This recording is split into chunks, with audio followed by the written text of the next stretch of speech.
We are a humble engineering company from Topwith in North Yorkshire in the north of England. So we are in Milano. This is the Arco della Pace, built in Napoleonic times, 1807 to 1838. They had 31 years to build it, and we've got about 10 days to build our iconic Winter Olympic 2026 cauldron inside it. We've done about 850 design hours to get to where we are. It's a non-stop challenge. There's an enjoyment in that. I mean, we're all problem solvers. That's what we do in engineering. Engineering's about understanding how things are going to fail and then make sure that they don't. What we're doing here is building a kit of parts that we've already assembled in the workshop. But this ain't no Airfix kit, and it doesn't quite go together as you expect on the second time of building. I'll make a little just go. We start from the ground up, we do a scope, we find the risks, we try and answer every single question we can before we run with it. But ultimately, yeah, it's just a step-by-step process of design it, test it, build it. I can tell you now that the plan we had when we got here is not how it's played out. We've got to be completely dynamic at all times. The show is the show. You know, you can't ask for that 1 week extension. It needs to be done, it needs to work. I'm proud of what I do. It's amazing, it's an Olympics. We're building something quite magnificent and delicate and beautiful. It is down to the team, like, you know, I can't do any of this without the people here. So from a management point of view, having that team in place is critical. We're pretty privileged here at Stage 1 to have been given a concept which we had to then develop, prototype, engineer and then manufacture and then finally install. And here we are. So we get the very essence of a design which we call a concept, and the concept is based on one of Milan's most famous sons, Leonardo da Vinci.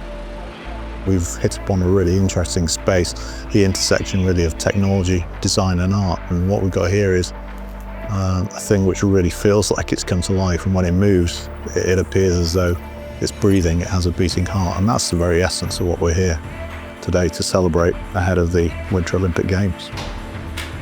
So we're using NextQ. We've got two axes of motion, so we've got a front lead screw and a rear lead screw. We can control both axes independently. Obviously going out on TV in front of millions of people. But there is a pressure element of that. It's not just here in Milan to a select few people that are watching it. It is out on TV. After kind of a while of doing these things, you get used to the fact that you're just in your box doing your own little separate thing. And it's best to try and forget about where it's going, because otherwise your brain goes off in strange places.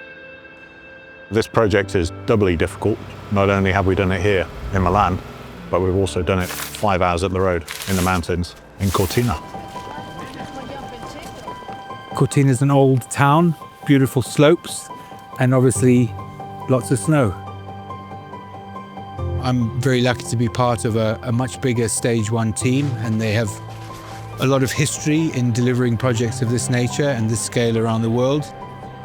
There's so many people behind the scenes that most people in the world will never see them. I guess my satisfaction is not just for me. That satisfaction for me is for all of them. There are lots of things that could go wrong, but we don't think about failure. We think about how we can make this the best it can ever be. And by working on the risks and mitigating against those wherever we can, then we end up being as successful. And this is a live show environment. Anything could happen. This is my first Olympic opening ceremony, on my 12th month as MD as well. Nearly there. I hate this bit. An added cherry on top of the cake for sure. 5 minutes.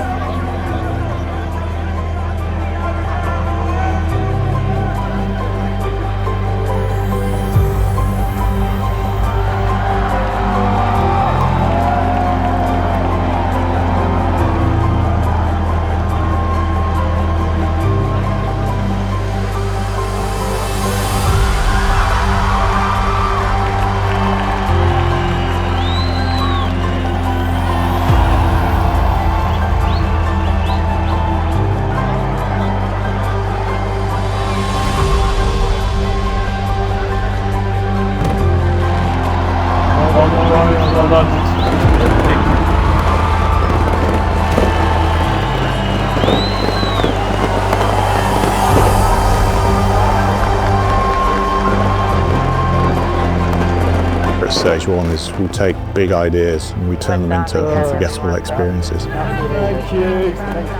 for the whole world to see. And man, that's a privilege. You know, it was amazing. Couldn't have gone any better. Over the moon, over the moon. There's a real weird moment when a project ticks from impossible to possible. But it doesn't last long because we're always thinking, what are we going to do next?